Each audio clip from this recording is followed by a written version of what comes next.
ओम नमः सिद्धेभ्यः। जिन स्वानुभूति से खीरी मम स्वानुभूति मदिगिरी श्री विमल दारा जैन श्रुत आनंद अमृत से भरी समता प्रवाह भावती रागादि विकल्प तोड़ी के माँ सरस्वती प्रति भाव वंदन दृष्टि निज में जोड़ी के दृष्टि निज में जोड़ी के। दृष्टि जब निज में जोड़ी जाती है तो ये शक्तियाँ अपने आप सहज ही प्रकट हो जाती है। भगवान आत्मा अनंत शक्तियों का निधान इस देह देवालय में विराजमान है और अनंत शक्तियाँ होते हुए भी, अनंत पावर होते हुए भी ये दीनहीन दरिद्री बना फिरता है। उसके पीछे एक ही मात्र कारण है कि इसे अपने वैभव की खबर नहीं है, इसे अपने वैभव का भान नहीं है, अपनी शक्तियों का इसे भाव भाषण नहीं है। मैं कौन हूँ, मुझ में कैसी शक्तियाँ हैं, मुझ में कैसी पावर है। ये शक्ति शब्द सुनते ही न मालूम आपको कौन कौन सी शक्तियाँ दिखाई देने लगती है। जब हम शक्तियों की चर्चा करते हैं तुम्हें पौद्गलिक शक्तियाँ दिखती है, तुम्हें ऐसी शक्तियाँ दिखती है, मुझ में ऐसी शक्ति आ जाए मैं इसका चाहे जो कर दूँ, ऐसा लगता है। मुझ में ऐसी शक्ति आ जाए आसमान में उड़ने लगूं। जब रिद्धिधारी मुनिराजों की चर्चा करते हैं तो हमें उनकी रिद्धियों की महिमा आती है। क्या करती है वो रिद्धियाँ? 64 रिद्धियों में से एक भी रिद्धि ऐसी नहीं है जो रिद्धि स्व के लिए उपयोगी हो। बोलो, सर्वज्ञत्व भी रिद्धि है, उसमें केवल ज्ञान भी रिद्धि है, अवधि ज्ञान भी रिद्धि है, मने पर ये ज्ञान भी रिद्धि है। बुद्धि रिद्धि के 18 भेद कहे गए। जितने मुनिराजों के जीवन में रिद्धियाँ प्रकट होती हैं, एक भी रिद्धि उन्हें आकर्षित करने में समर्थ नहीं होती। हमें रिद्धिधारी मुनिराजों की महिमा आती है। आप पूछो उन मुनिराजों से कि आपको किसकी महिमा आ रही है, कि रिद्धियों की नहीं, हमें रिद्धियों की महिमा नहीं आती। ये रिद्धियाँ जिसके अवलंबन से प्रकट होती है उस गायक की महिमा आती है। बोलो, दो चीज़ें हो, एक तरफ हो गोल्ड और दूसरी तरफ हो पारस पत्थर, आप दोनों में से क्या लेना पसंद करेंगे? पत्थर? कल तो चर्चा चल रही थी, आपको पत्थर पसंद है करण भाई? एक तरफ पत्थर है और दूसरी तरफ गोल्ड है, और दोनों में से आप पत्थर पसंद कर रहे हैं क्योंकि आप ये जानते हैं कि जिसके पास ये पत्थर है वो चाहे जितने गोल्ड का निर्माण कर सकता है। ये प्रकट होने वाली शक्तियां हैं ना, ये पर्याय हैं, उन पर्यायों की महिमा नहीं आती। यह बात अलग है कि उस पत्थर की महिमा उस गोल्ड रूप पर्याय को देख करके आ रही है। बात समझ रहे हैं आप? उस पत्थर की महिमा इस बात से आ रही है कि इस पत्थर के होने से, इस पत्थर के सहयोग से हम गोल्ड की रचना कर सकते हैं, इसलिए पत्थर की महिमा आ रही है। ऐसे ही भाई साहब, चाहे सर्वज्ञता हो, केवल ज्ञान हो, अनेक अनेक प्रकार की रिद्धियाँ हो, वे सारी की सारी रिद्धियाँ ज्ञायक भगवान आत्मा के अवलंबन से प्रकट होती है। उस ज्ञायक भगवान आत्मा का वैभव दिखाने के लिए हम तुम्हें पर्यायों से दिखाते हैं। पर्याय अपेक्षा से देखो कैसा है वो ज्ञायक भगवान आत्मा। अरे गुरुदेव फरमा रहे थे अभी, अरे 3 लोक 3 काल आलोक सहित अनंतानंत पर्याय ज्ञान का विषय बने, ऐसी शक्ति तेरे में त्रिकाल मौजूद है। सर्वज्ञत्व नाम की शक्ति। शक्तियाँ बराबर है ना, कोई छूट तो नहीं गई आप लोगों में से कल से आज तक? संभाल लें एक बार वापस चिरन भाई, अपनी शक्तियों को संभाल लेना, बराबर है या नहीं है। देखो तिजोरी में धन पड़ा होता है ना, तो बार बार इसका मन होता है देखने का, खोल खोल करके देखता है। पुरानी एफडियाँ पड़ी हुई हो तो उन्हें निकाल निकाल करके देखता है, गिनता है, संभालता है। कुछ घटी बड़ी नहीं है, लेकिन फिर भी उसे देख देख करके ये आनंद आता है। ऐसे ही हम ये कह रहे हैं, तेरे में जो रिद्धियाँ हैं, जो रिद्धियाँ कल तक संपन्न हो चुकी थी, वे कहीं संपन्न तो नहीं हो गई क्या? जिनकी चर्चा हमने कल तक की थी वे बराबर है ना आज भी हमारे पास में? कौन कौन सी शक्तियाँ हैं? नंबर 1, नंबर 2 चिति शक्ति, फिर ज्ञान शक्ति, सुख शक्ति, वीर्य शक्ति, प्रभुत्व शक्ति, विभुत्व शक्ति, सर्वदर्शित्व शक्ति, सर्वज्ञत्व शक्ति, स्वच्छत्व शक्ति, प्रकाश शक्ति, असंकुचित विकासत्व शक्ति, अकार्य कारणत्व शक्ति, परिणम्य परिणामकत्व शक्ति, त्यागोपादान शून्यत्व शक्ति। 16 हो गई थी कल तक, बराबर। मैं सब देख रहा था कौन कौन बोल रहा है, किस किस को याद है और नहीं है। अपने पास में कितना धन है, अपनी बैलेंस शीट कितनी है, अभी रिटर्न भरी ना क्या? सबको पता है अपनी बैलेंस शीट की क्या पोजीशन है, लेकिन अपनी असली बैलेंस शीट की क्या पोजीशन है ये अमृत चंद्राचार्य बतला रहे हैं। मैं अपनी जीवत्व शक्ति से जीता हूँ। एक बात, मैं जीता हुआ कभी भी जड़ नहीं हो जाता। चिति शक्ति, पदार्थों का सामान्य अवलोकन करने की सामर्थ्य। दृष्टि शक्ति, पदार्थों को विशेष रूप से ग्रहण करने की, भेद रूप जानने की सामर्थ्य, पावर।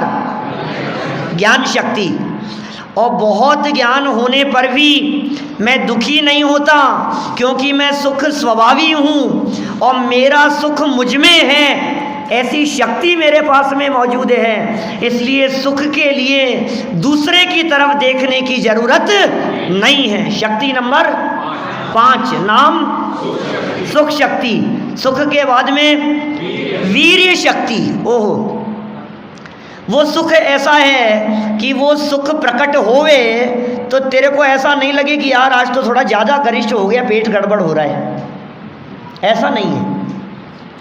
उस सुख को उपभोग करने की पावर तुम्हारे पास में है, उस ज्ञान को झेलने की पावर तुम्हारे पास में है, इन शक्तियों को धारण करने की शक्ति आपके पास में है। उसका नाम है वीर्य शक्ति। 7 हो गई। 6, 7वीं शक्ति का नाम प्रभुत्व। प्रभुता का अनुभव करो। प्रभु हूँ मैं, मेरे ऊपर कोई नहीं। आप जानते हैं प्रभु किसे कहते हैं?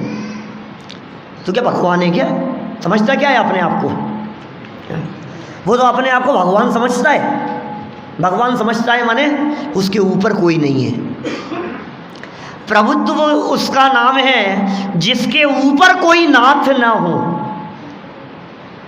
स्वयंभू जिसे कहते हैं ना, 16वीं प्रवचन सार की 16वीं गाथा में जिसकी चर्चा की, स्वयंभू वाली गाथा। अपने आप में स्वयं पूर्ण, किसी तरह की कोई कमी नहीं है। जिसके पास में कमी हो वो काई का प्रभु, जिसके पास में कोई कमी नहीं हो वो प्रभु है। ऐसे प्रभुत्व शक्ति का धनी। एक विभुत्व शक्ति कही जिसमें अपने वैभव को बताया गया, वैभव संपन्नपन की चर्चा की। अनंत गुणों का रूप एक गुण में और एक गुण का रूप अनंत गुण में। अरे देखो हमारे इन अनंत गुणों की संरचना को तो देखो। यहाँ परिवार के 4 सदस्य होते हैं और चारों अलग अलग दिशा में चलते हैं। क्या हालत है? एक किधर चलता है, दूसरा किधर चलता है, कोई किधर चलता है। 4 लोग एक दिशा में तभी चलते हुए दिखाई देते हैं जब 5वां कंधे पर होता है। एक तरफ मुंह कितना ही दिखाई देता है। हमारी परिवार में आपस में नहीं बनती, हमारे समाज में आपस में नहीं बनती, पति पत्नी में आपस में नहीं बनती, 2 में नहीं बन रही है। और आत्मा का वैभव और परिवार तो देखो, अनंत गुण एक दूसरे को सपोर्ट करते हुए रहते हैं। विभुत्व शक्ति है, अनंत गुणों का सपोर्ट है एक दूसरे में। ज्ञान ही अकेला जानने का काम करता है तो ज्ञान को ही जानता होगा, दर्शन को नहीं जानता होगा। श्रद्धा गुण अकेला श्रद्धा की ही श्रद्धा करता है कि अनंत गुणों की श्रद्धा करता है? सुख गुण में अकेले सुख का ही वेदन नहीं, अनंत गुणों का वेदन उस सुख में शामिल है। अस्तित्व अकेला अपने आप को टिकाए नहीं रखता है, अनंत गुण में अस्तित्व गुण का रूप है, इसलिए अनंत गुण टिके रहते हैं। ये वैभव है मेरा, ये पावर है, माने ये विभुत्व शक्ति बतला रही है। ये कह रही है कि मिलजुल करके रहोगे तो पावर है, सब साथ में रहो। और ये समझ लीजिए आप, गुरुदेव श्री का पुण्य प्रताप ही ऐसा है कि जहाँ मुमुक्षु समाज में गुरुदेव का नाम आ जाता है सब एक हो जाते हैं। ये विभुत्व शक्ति है, अनंत गुणों को जोड़े रखने वाली शक्ति। फिर कही एक सर्वदर्शित्व, सबका सामान्य अवलोकन। और सर्वज्ञत्व क्या है भाई साहब? सबको विशेष जानने की शक्ति। और गुरुदेव क्या कह रहे थे? लोकालोक को जानता है, सर्वज्ञ है कि आत्मज्ञ है? जो असली में आत्मज्ञ होता है वो सर्वज्ञ होता है। सर्वज्ञ होने, आज तक कोई ऐसा साइंटिस्ट नहीं हो सकता जो सर्वज्ञ हो जाए। सोचो, ये सर्वज्ञ शक्ति की चर्चा कर रहे हैं। कोई व्यक्ति ऐसा नहीं है जिसे अपने फील्ड की 100% नॉलेज हो। बोलो रत्नेश भाई। मैं किसी दूसरे फील्ड में तो जीरो है बिल्कुल दूसरे फील्ड में। कल इसरो गए थे हम, वहाँ जाकर के हमने चर्चा चल रही थी, वो सारा दिखला रहे थे सौर मंडल और सारा सब कुछ। तो सब तो बतलाए उन्होंने, ग्रह वगैरह सब। उनसे प्रश्न पूछ लिया कि नक्षत्र कहाँ हैं इसमें। बोले नक्षत्र की नॉलेज नहीं है हमारे को। ये क्या हुआ? आप देखो, कोई व्यक्ति डॉक्टर है, उससे यदि हम इंजीनियरिंग के बारे में पूछें तो कितने जवाब दे पाएगा? कुछ भी नहीं। कोई सॉफ्टवेयर इंजीनियर है और उससे हम पूछें कि यार सर दर्द हो रहा है, कौन सी दवाई लूं, बता पाएगा कि नहीं बता पाएगा? किसी भी फील्ड का, एक फील्ड का व्यक्ति दूसरे फील्ड के बारे में जीरो है, कुछ नहीं मालूम उसको, उसकी खबर नहीं है उसको। अब सुनो, जिस फील्ड में है उसकी तो पूरी नॉलेज होगी ना उसको। क्यों साहब? मेरे बहुत अच्छे मित्र हैं, ईएनटी वाले हैं, ईएनटी स्पेशलिस्ट हैं, है ना, नाक कान गले के स्पेशलिस्ट हैं। मेरे आँखों में प्रॉब्लम हुई, आँख का ऑपरेशन कराना है। बोलो किससे कराऊं? बहुत खास दोस्त हैं, उससे कराऊं कि नहीं कराऊं? निखिल भाई क्या कहना है आपका? मैं गया उसके पास में, मैंने कहा यार देख, कुछ भी हो जाए, दूसरे के ऊपर मुझे भरोसा नहीं है, तो मेरा पक्का दोस्त है। वो बोलता है मैं नहीं कर सकता, मुझे नॉलेज नहीं है। कान का हो तो मैं कर सकता हूँ, आँख का मैं नहीं कर सकता। अरे यार, आँख और कान में दूरी कितनी है? कर लेगा कि नहीं करेगा? बोलो, कर सकता है कि नहीं कर सकता है? कान वाले को आँख की खबर नहीं है, आँख वाले को हार्ट की खबर नहीं है। हर व्यक्ति अपने अपने फील्ड में पूरी बॉडी की नॉलेज किसी डॉक्टर को हो तो बताओ आप। कंप्यूटर इंजीनियर, सॉफ्टवेयर इंजीनियर दिखाई देते हैं, कंप्यूटर के संदर्भ में 100% नॉलेज वाला तो बिल गेट्स भी नहीं है। बोलो, उससे यदि आकर के कहो ना कि ये कैसे चलता है, तो बोले मुझे नहीं आता है, ये काम मेरा नहीं है, मैं नहीं जानता, मुझे खबर नहीं है। माने कैसी स्थिति है? कोई व्यक्ति पुद्गलों का अवलंबन लेकर के, जड़ पदार्थों का अवलंबन लेकर के अपने ज्ञान को विकसित करना चाहे तो 3 काल तक लगा रहे तो उसका ज्ञान विकसित नहीं हो। और यहाँ कहते हैं अपनी सर्वज्ञत्व शक्ति का यदि तुझे भान हो तो क्षण मात्र में अंतर्मूर्त में लोकालोक ज्ञान का विषय बने, ऐसी शक्ति तेरे में मौजूद है, सर्वज्ञत्व शक्ति। अरे साहब, थोड़ी सी बातें होती है तो क्लियर समझ में आती है, थोड़ी ज़्यादा हो जाती है तो एक दूसरे में मिल जाती है। क्या थोड़ा थोड़ा हो ना तो समझ में आता है सब, और बहुत सारा एक साथ दे दो तो हमें लगता है यार अब कुछ नहीं हो सकता, कुछ नहीं समझ में आ रहा हमारे, तो एक साथ कुछ ज़्यादा ही समझा दिया थोड़े थोड़े विषय समझाओ तो समझ में आते हैं, एक साथ ज़्यादा समझाओ तो समझ में नहीं आते हैं। सर्वज्ञत्व माने सर्वज्ञता के माध्यम से सारा लोकालोक एक साथ झलकेगा तो ऐसे लगता है यार सब खिचड़ी हो जाएगा क्या। तो आचार्य देव को तुरंत एक और शक्ति लिखनी पड़ी जिसमें कहा सुन, कुछ भी खिचड़ी नहीं होगा, मिलेगा कुछ नहीं। जैसे जगत के पदार्थ नजदीक से क्लियर दिखते हैं वैसे ही दूरवर्ती पदार्थ भी क्लियर दिखें, ऐसी एक शक्ति है। नाम क्या है उसका? स्वच्छत्व शक्ति। क्लियरिटी है, क्रिस्टल क्लियर है, कहीं भी हो, क्षेत्र से फर्क नहीं पड़ता, काल से फर्क नहीं पड़ता। नाम कहा स्वच्छत्व शक्ति। सारे जगत के पदार्थों को स्पष्ट रूप से जाने, इतनी बात तो स्वच्छत्व में कह दी। लेकिन प्रश्न खड़ा हो गया, दुनिया कोई जान सकता है, अपने आप को कैसे जानूं? बोले एक शक्ति तेरे में और है, उस शक्ति का नाम है प्रकाश शक्ति। ये प्रकाश शक्ति क्या काम कर रही है? स्वसंवेदन ज्ञानमयी प्रकाश शक्ति। सुबह आई थी ना चर्चा विधान के बीच में, स्वच्छत्व शक्ति और प्रकाश शक्ति, माने अपने आप को जान सके ऐसी शक्ति का नाम प्रकाश शक्ति। कि हाँ साहब ये शक्तियाँ तो अब ये तो किसी किसी के जीवन में प्रकट होती है, सबके लिए कह रहे हो आप, सब थोड़ी ना होते हैं ऐसे भाग्यशाली, सब थोड़ी ना हो सकते हैं ऐसे। आपने कह दिया और हमने सुन लिया, लेकिन कुछ हो नहीं सकता है। हिंदुस्तान में प्रधानमंत्री कौन बन सकता है बतलाओ? निखिल भाई बन सकते हैं कि नहीं? प्रधानमंत्री बन सकते हैं?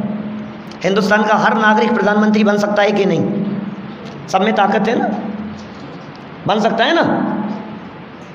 तो बोलो चेरन भाई कब बन रहे हो? ये जो कथन है कि हिंदुस्तान का हर नागरिक प्रधानमंत्री बन सकता है, इस कथन में दम क्या है? एक व्यक्ति जाकर के सीट रोक लेता है तो 5 साल तक दूसरे को चांस नहीं मिलता क्या? उसके बाद भी लाइन में लगे हुए इतने दिखाई देते हैं कि आपका जीवन भर नंबर नहीं आए। अंकित भाई बोलो बनेंगे कभी? हर व्यक्ति बन सकता है ना? सुनो, प्रधानमंत्री बनने का चांस तो नहीं आए, लेकिन यहाँ ये कह रहे हैं कि तुझ में ऐसी शक्तियाँ हैं कि परमात्मा बनने का चांस ये दूसरों के ऊपर निर्भर नहीं है। जब तू अपनी शक्ति को पहचाने तो परमात्मा बन सकता है। एक शक्ति है असंकुचित विकासत्व नाम की शक्ति, इंडिविजुअल है ये चीज़। माने प्रधानमंत्री बना हिंदुस्तान के नागरिकों के अधीन है, शक्ति तो है हर नागरिक में बनने की, लेकिन परतंत्र है ना, पब्लिक चुनेगी तो आगे बढ़ पाएगा, तो बन पाएगा। बोलो, सब मिलकर के वोट डालेंगे तब जाकर के वो बन पाएगा ना। इसलिए प्रधानमंत्री बनना आसान नहीं है, लेकिन परमात्मा बनना आसान है, क्योंकि परमात्मा बनने के लिए सारे लोग मुझे वोट दें इस बात की जरूरत नहीं है। अरे वोट लेकर के परमात्मा नहीं बना जाता है, अपने परमात्मापन को पहचान कर परमात्मा बना जाता है। ये शक्ति मुझ में है कि कब होगा ऐसा विकास कि जब तू चाहेगा तब हो सकता है। शक्ति कौन सी है? असंकुचित विकासत्व, तुझ में पूरा विकास हो सके, अपनी शक्ति का पूरा विकास कर सके। तो करता नहीं है ना, एक्चुअल में प्रयोग नहीं करता है। किसी व्यक्ति से कहा जाए आप कितनी स्पीड से दौड़ सकते हो, आप कितना वजन उठा सकते हो, आप में कितनी ताकत है, तो वो बहुत कम बोल पाता है। असली शक्ति का तब पता लगता है कितना दौड़ सकता है जब कोई शेर पीछे लग जाए, कोई कुत्ता पीछे लग जाए, कोई जंगली जानवर पीछे पड़े, फिर आप कैसे भागते हो बतलाओ। अभी तो आप ये कह रहे थे घुटनों में बहुत दर्द है, चला नहीं जाता है, और आपके पीछे कोई ऐसा पड़ जाए तो आप कितना तेज दौड़ते हो, तो पता लगता है शक्ति कितनी थी। और मुझे तो पता ही नहीं था मैं इतना तेज दौड़ सकता हूँ। शक्ति है हमारे में, ये असंकुचित विकासत्व नाम की शक्ति। कितनी हो गई यहाँ तक? 13 हो गई। इसके बाद कहा अकार्य कारणत्व। अकार्य कारणत्व, दूसरों का कार्य नहीं, दूसरों का कारण नहीं। ये कैसी शक्तियों की चर्चा करते हैं भाई? मेरा सुख का कारण कहीं बाहर में नहीं है। अकार्य कारणत्व शक्ति में क्या कह रहे हैं? दूसरा कारण नहीं है। अकार्य कारणत्व कह रहे हैं ये दूसरे के ऊपर दोषारोपण करता रहता है, इसे दूसरे से परेशानी नजर आती है, हर बात का जिम्मेदार ये दूसरे व्यक्तियों को ठहराता है। कई लोग मेरे पास में आते हैं कि पंडित जी मैं सही कह रहा हूँ, आप समझा लो इनको, नहीं तो कुछ गड़बड़ हो जाएगी, देख लेना, इनको समझा लो, ये समझते नहीं हैं। घर घर की समस्याएं, पिता पुत्र से कहता है समझा लेना इसको, पुत्र कहता है ये समझते ही नहीं है, इनको समझाओ। मैं बहुत परेशान हो गया इनसे। आप किससे परेशान हैं भाई साहब, किससे परेशान है? निखिल भाई मेहता जी बोलो। अपने को लगता है ना मैं इनसे परेशान हूँ, इनको समझाओ, मैं इनसे परेशान हूँ। मेरे को समझ में नहीं आता, कभी कभी सोचता हूँ चिरन भाई मैं इस मैटर के बारे में, तो मुझे लगता है यार परेशान कौन है, कि मैं, तो समझाना किसको है, कि बोले इनको। मुझे समझ में ही नहीं आ रहा है कि मैं बहुत बीमार हूँ, चैतन्य भाई को दवाई दे दो। कुछ समझ में आ रही है आपके कोई बात? क्या ये बच्चों जैसा खेल नहीं हो रहा है कि जिस जमीन से ठोकर लग कर के गिर गया है, हम उस बच्चे को संतुष्टि दिलाने के लिए जमीन को पीटते हैं? बोलो, तो उसे लगता है कि हाँ इसको पीट दिया। अरे चोट कहाँ लगी है बताओ मुझे, तकलीफ कहाँ हुई है, पीड़ा किसको है, किसके मन में है, परेशान कौन है? सास परेशान है कि बहू परेशान है? बताओ, कि दोनों परेशान हैं। और किससे परेशान है? घर घर की समस्याएं हमें समझाते हो, इनको तो कोई समझाता ही नहीं है, सब हमें समझाते हो। बोलो, घर घर में ऐसे ऐसे वाक्य बोले जाते हैं, मुझे सुनाई दे रहे हैं, होता है ऐसा, मुझे समझाते हो, इनको तो कोई समझाता ही नहीं है कि भाई तू परेशान दिख रहा है इसलिए तुझे समझा रहे हैं। दुखी आप हैं ना, तकलीफ जहाँ होगी इलाज वहाँ किया जाएगा ना, परेशान आप हैं, इलाज करें उनका। ये दूसरे की तरफ देखने की जो वृत्ति है ये मिट जाए, अकार्य कारणत्व यदि समझ में आए। क्या समझ में ही नहीं आ रहा है हमारे को, हम दूसरे के ऊपर दोषारोपण किए जा रहे हैं, इसको सुधारो, इसको सुधारो, इसको सुधारो, समझ में ही नहीं आ रहा है यार। अग्नि से हाथ जले, अग्नि की वजह से हाथ जला, तो बताओ मल्लम किसके लगाना, अग्नि के हाथ के? जिससे जला है उसके लगाना है ना, जिससे जला है उसके लगाना है प्रकाश भाई, नहीं, किसके लगाना है? जो जला है उसके। तो जल कौन रहा है ये बताओ, परेशान कौन है, इलाज किसका किया जाए? हम परेशान हैं, माने हमारी परेशानी के इलाज के लिए हमें हस्बैंड का इलाज नहीं करना है क्या? हमारी परेशानी के इलाज के लिए वाइफ का इलाज नहीं करना है। यदि आप सास से परेशान हैं तो इलाज सास का नहीं करना है, इलाज अपना करना है, क्योंकि परेशान अपन है। पॉइंट समझ में आ रही है? पूरी दुनिया में सब जगह तो समझदार दिखाई देता है, और जैसे ही यहाँ कोई बात आती है तो ना समझ हो जाता है। भैया कोई तेरे दुख का कारण नहीं है, कोई तेरा कार्य नहीं है, और कोई तेरा कारण नहीं है। ये अकार्य कारणत्व नाम की 14 नंबर की शक्ति कही। एक 15 नंबर की शक्ति कही बड़ी गजब की, परिणम्य परिणामकत्व शक्ति। जब अकार्य कारणत्व शक्ति में यह कह दिया गया कि तू पर का कारण नहीं और तू पर का कार्य नहीं, तो कोई व्यक्ति ऐसा न समझ लेवे कि मैं पर को जानता भी नहीं। क्या समझ में आ रही है क्या बात, क्या कह रहे हैं? 14 नंबर शक्ति में क्या बात कही थी? 14 नंबर शक्ति में पर का कार्य नहीं, पर का कारण नहीं। शक्ति का नाम क्या था? अकार्य कारणत्व। मैं पर का कार्य नहीं, मैं पर का कारण नहीं। तो इसे ऐसे लगने लग गया कि पर अलग है और मैं अलग हूं। तो आचार्य देव ने कहा सुन सुन, पर का कार्य कारण तो नहीं है, लेकिन ज्ञाता के संबंध जरूर है।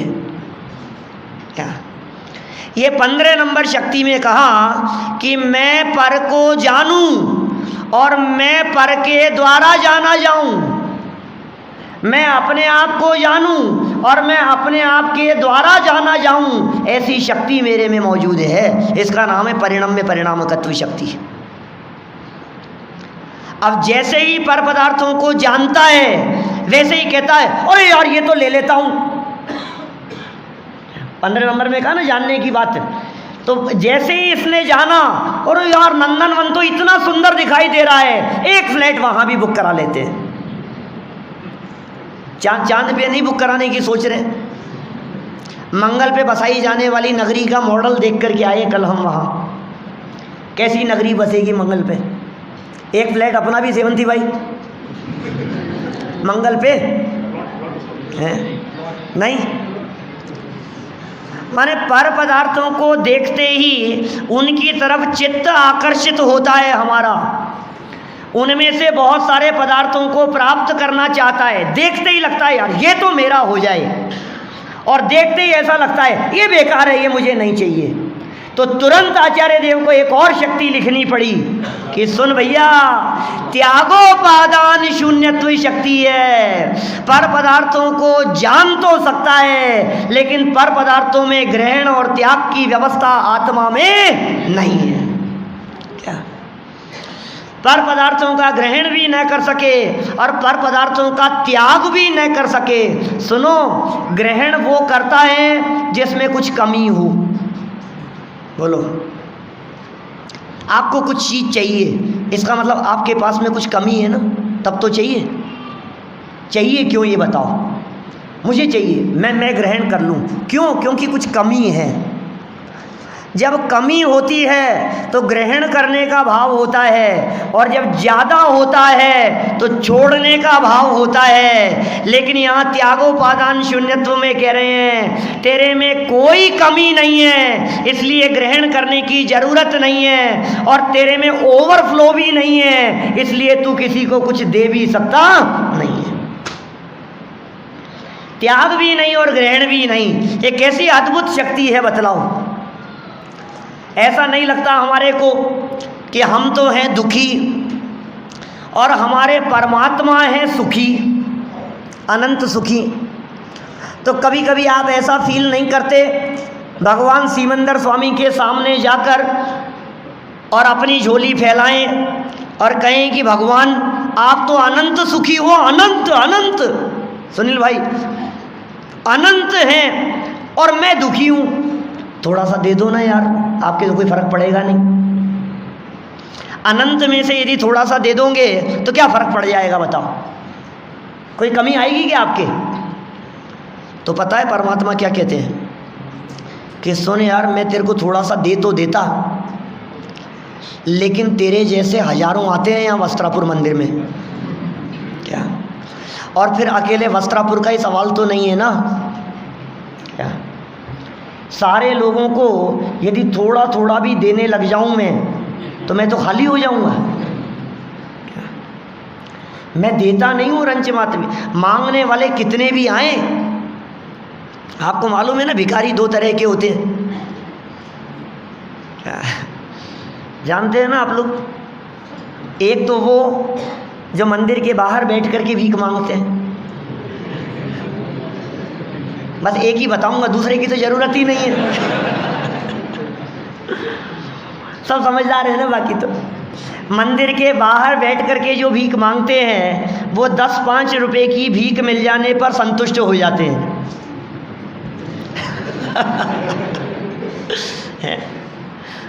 फटे हाल होते हैं, कहते हैं कुछ दे दो, और जो अंदर आने वाले होते हैं वो थोड़े स्टैंडर्ड के होते हैं।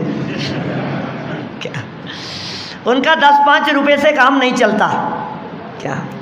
उनकी डिमांड 10-5 रुपए भी नहीं होती, वो 10-5 रुपए तो गुल्लक में डालते हैं। क्या? और फिर लंबी डिमांड करते हैं। क्या? भाई देखो, जो कम मांगे वो छोटा भिखारी, और जो भगवान के दरबार में आकर के ज़्यादा मांगे वो मोटा भिखारी। आप लोगों की नहीं कह रहा। क्या? लेकिन मांगने की जरूरत नहीं है, ये बात यहाँ सिखा रहे हैं त्यागोपादान शून्यत्व शक्ति में। मैं क्यों मांगूं? एक भजन चलता है कई बार, जब जब चलता है सभाओं के बाद में, अपने पंच कल्याणकों में, आयोजनों में, शिविरों में, भक्तियों में, तो गाते हैं ऐसा, मैं क्या मांगूं भगवान आपसे क्या मांगूं। यहाँ भी गाते हैं कि रत्नेश भाई, मैं क्या मांगूं भगवान आपसे क्या मांगूं। अंकित भाई गाते हैं ना खूब। जब भी भजन चलता है तो मैं एक वाक्य जरूर कहता हूँ ख़त्म होने के बाद, भजन बोलने के बाद, मैं क्यों मांगूं भगवान आपसे क्यों मांगूं।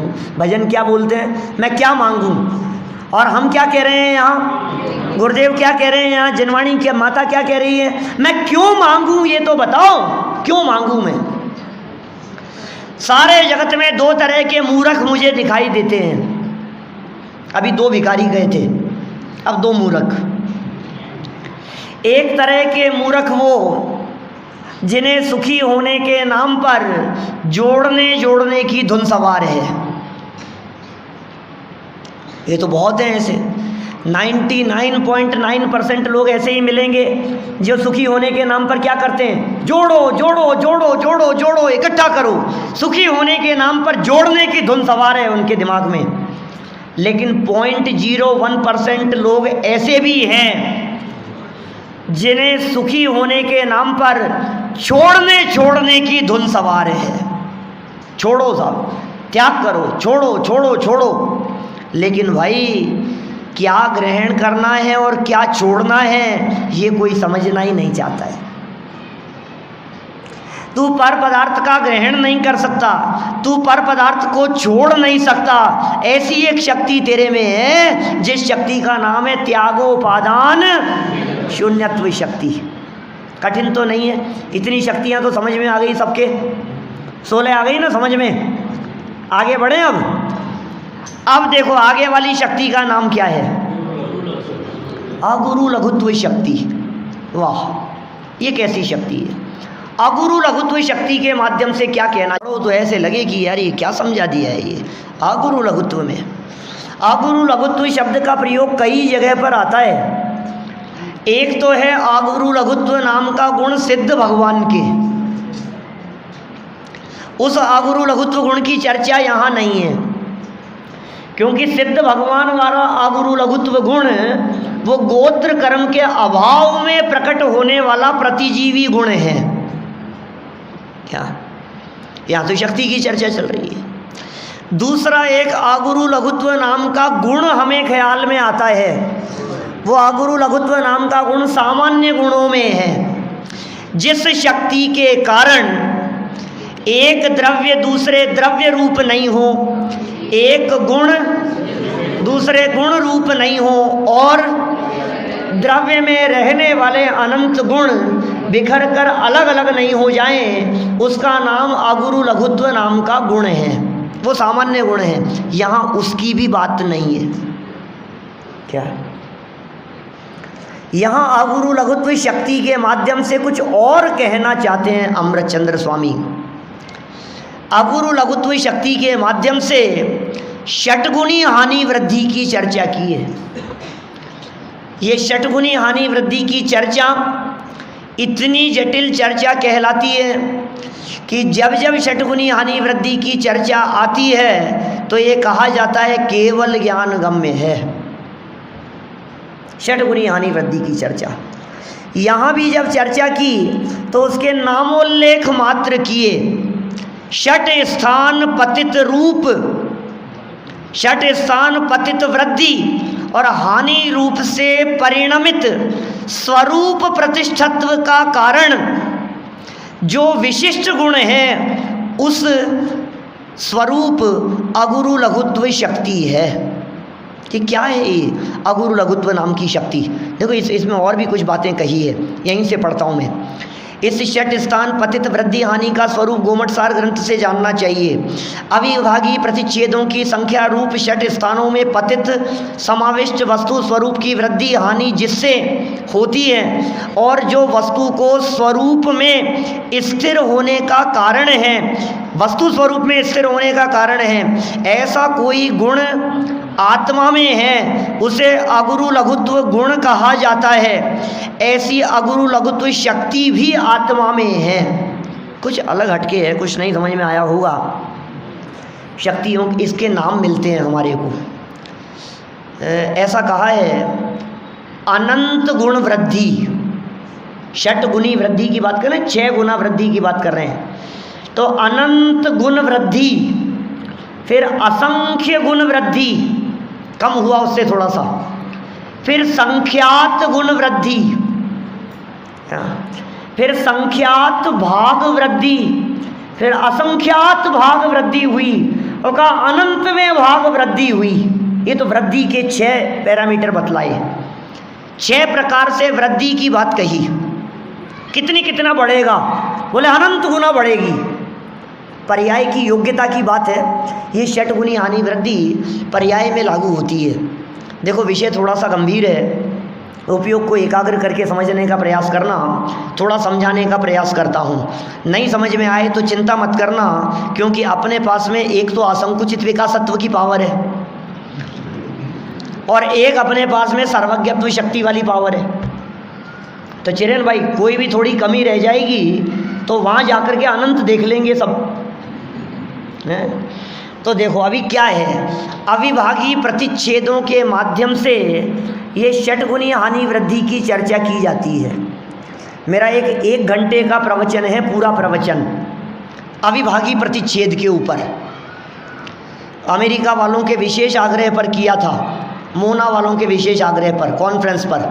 फिर अमेरिका में जहाँ जहाँ गया सबने अविभागी प्रतिच्छेद पर प्रवचन रखवाया अपने अपने शहर में। डलास का एक प्रवचन, अविभागी प्रतिच्छेद क्या चीज़ है, शब्द ही कठिन लगता है, बहुत सारे लोगों ने तो सुना नहीं। अभी गुरुदेव के व्याख्यान में बार बार कम से कम 10 बार ये शब्द आया होगा, केवल ज्ञान के अविभागी प्रतिच्छेद, अविभागी प्रतिच्छेद, अविभागी प्रतिच्छेद। व्हाट इज अविभागी प्रतिच्छेद? ये क्या है? यदि ये षटगुणी हानि वृद्धि पर्याय में ना हो तो अविभागी प्रतिच्छेदों की भिन्नता नहीं हो सकती, और अविभागी प्रतिच्छेदों की भिन्नता न हो तो एक पर्याय का दूसरी पर्याय से अलग होने का कोई कारण नजर नहीं आता। नहीं समझ में आ रही बात? 2-4 मिनट में कैसे समझ में आएगा? चलो कोशिश करते हैं अपन थोड़ा सा है, आगे वाली शक्तियों को फास्ट लेंगे। फिर अभी क्या कहा, अविभागी प्रतिच्छेद क्या चीज़ है? शक्ति के अंश को अविभागी प्रतिच्छेद कहते हैं। क्या कहा? शक्ति के अंश का नाम है अविभागी प्रतिच्छेद। द्रव्य क्षेत्र काल भाव सुने हैं ना आपने? द्रव्य क्षेत्र काल भाव, द्रव्य की यूनिट बात करो पुद्गल द्रव्य की, जैसे तो एक परमाणु, पुद्गल अपेक्षा से बात करो, द्रव्य सिंगल परमाणु, ये द्रव्य है। क्षेत्र की अपेक्षा से बात करो तो जो सबसे छोटा अंश है क्षेत्र का, उसका नाम प्रदेश है। द्रव्य की अपेक्षा से परमाणु सबसे छोटा, क्षेत्र की अपेक्षा से सबसे छोटा प्रदेश, काल की अपेक्षा से सबसे छोटा समय, एक समय वो काल का सबसे छोटा पार्ट है। भाव का सबसे छोटा पार्ट क्या है? अविभागी प्रतिच्छेद। ये भाव का अंश है, द्रव्य क्षेत्र काल भाव में भाव का अंश। अब सुनो, हर पर्याय के अविभागी प्रतिच्छेद अलग अलग हैं। जैसे गुणों के माध्यम से भाव पक्ष में पावर ली जाती है ना, पावर, तो पावर में जो तारतम्यता रूप जो भेद दिखाई दिया, वो भेद अविभागी प्रतिच्छेदों की मंदता और तीव्रता से है। अभी कुछ नहीं समझ में आया, कुछ उदाहरण दे करके बतलाता हूँ, ज़्यादा नहीं, शॉर्ट में। विस्तार से जानना हो तो आपको ठिकाना बता दिया मैंने। देखो, एक वाइट कलर की गोली है,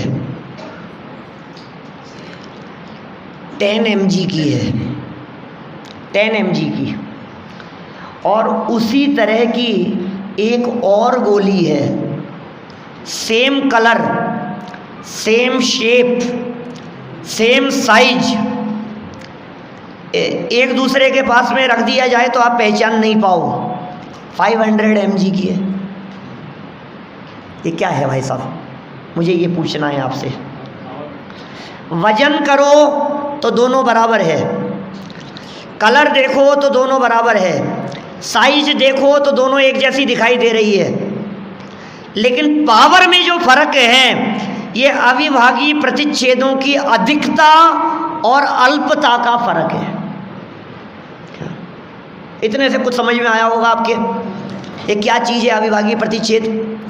यदि ये अविभागी प्रतिच्छेदों की भिन्नता न हो तो एक ज्ञान की पर्याय दूसरी ज्ञान की पर्याय से अलग नहीं हो। क्या आपके प्रति समय की ज्ञान की पर्याय का ज्ञेय एक जैसा नहीं होता? आप क्या सोच रहे हैं?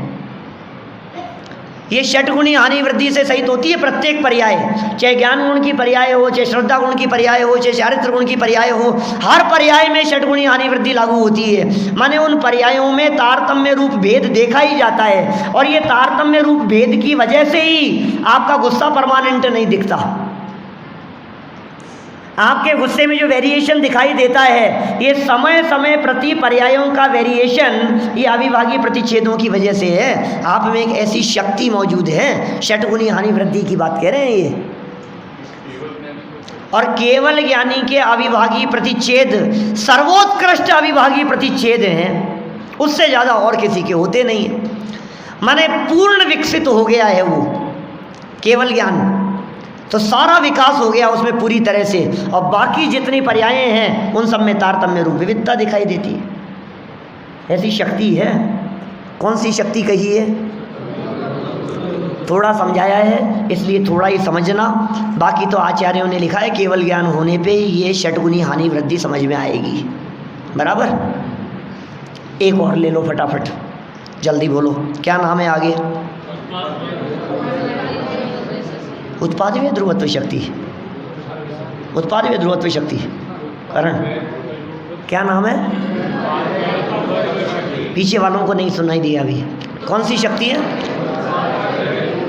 उत्पादवीय ध्रुवत्व शक्ति। उत्पादवीय ध्रुवत्व शक्ति ये बड़ी गजब की पावर है आपके पास में, आपको पता नहीं है। आप रो रहे हो, आप परेशान हो रहे हो, मैं आपसे पूछता हूँ आपको उत्पादवीय पसंद है, आपको ध्रुवता पसंद है? बोलो फटाफट, क्या पसंद है आपको? ध्रुवता पसंद है साहब, इनको बहुत अच्छा। और किसी को हैं? कई लोग ऐसे होंगे जिन्हें ध्रुवता पसंद होगी। जिन्हें ध्रुवता पसंद है मैं उन्हें यह कहना चाहता हूँ, सुनो, उस ध्रुवता का क्या करोगे आप? अनंत सुख तो पर्याय में होगा उत्पादव्यय वाले में। सम्यक दर्शन तो पर्याय में प्रकट होगा, तुम ध्रुवता का क्या करोगे? काम तो सारा पर्याय में करना है, दुख का अभाव तो पर्याय में होना है, सुख की उत्पत्ति तो पर्याय में होनी है, अतीन्द्रिय आनंद का रसास्वादन तो उत्पादव्यय वाले पार्ट में होगा, सारा काम यहाँ होना है। तुम ध्रुव ध्रुव की बात कर रहे हो? अरे ऐसा है क्या? हमें तो पता ही नहीं था। चलो हमें उत्पादव्यय पसंद है क्या?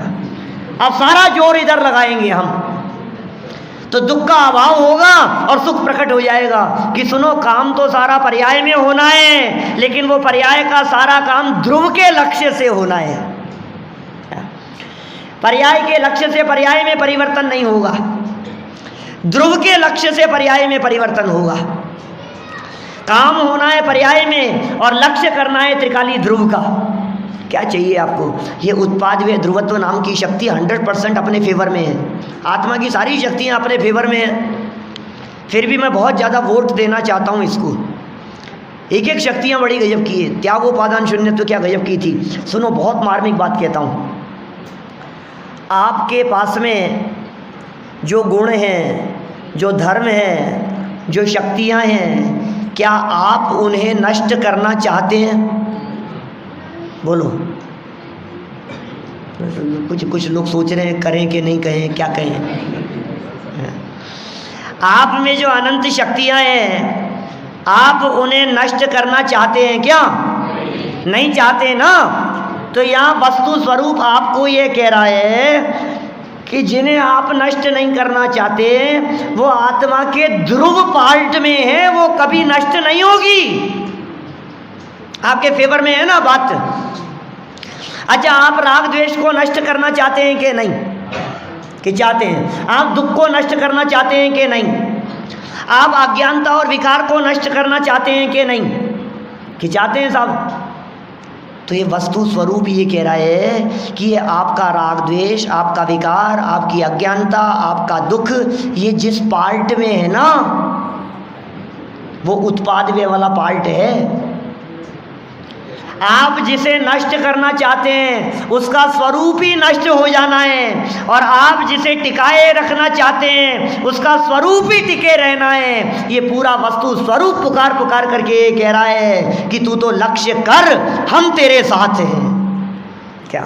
तू तो काम कर। वस्त्रापुर मुमुक्षु मंडल का कोई भी काम हो, रमेश भाई ये कहते हैं आप तो करो, हम आपके साथ हैं। है कि नहीं ऐसा? हम साथ हैं। ये वस्तु स्वरूप पुकार करके कह रहा है तो त्रिकाली ध्रुव ज्ञायक का लक्ष्य ले, ध्रुवता का लक्ष्य ले। उत्पाद व्यय कहता है कि हम साथ हैं तुम्हारे। उत्पाद व्यय में काम हो। ध्रुवता ये कहती है कि हम अपनी ध्रुवता को छोड़ेंगे नहीं, कितना भी उत्पाद व्यय हो जाए लेकिन ध्रुवता नहीं छोड़ेंगे। आपको नई चीज पसंद है कि पुरानी चीज पसंद है? ये बतलाओ। आपको क्या पसंद है, नया के पुराना? कई लोग दुनिया में ऐसे होते हैं जो ये कहते हैं हमें तो नई चीज़ पसंद है, लेटेस्ट टेक्नोलॉजी, नई चीज़। क्या नई चीज़ चाहिए हमारे को, नई नई चीज़ें। तो सुनो, तुम्हारा भगवान आत्मा ऐसा है, उत्पाद व्यय की अपेक्षा से देखो तो प्रति समय नया नया है, एक समय भी पुराना नहीं है। कुछ ऐसे मिलेंगे कि नहीं नहीं हमें तो नया नहीं, हमें तो एंशिएंट, क्या पुरानी चीज़ें चाहिए हमारे को, एंटिक चीज़ें चाहिए, पुरानी होनी चाहिए। तो सुनो, तुम्हारा ज्ञायक भगवान आत्मा इतना पुराना है, इतना पुराना है कि उससे पुराना इस लोक में कोई नहीं है। क्या तुम्हें क्या पसंद है? जैसा तुम्हें पसंद है वैसा स्वरूप तुम्हारे पास में मौजूद है। तुम एक बार अपने खजाने को देखो तो सही, जैसा काम चाहोगे वैसी पावर तुम्हारे पास में मिलेगी। इसलिए जगत से दृष्टि हटाओ और अपने स्वभाव की तरफ देखो और सर्वज्ञ बन जाओ। इसी भावना से बात को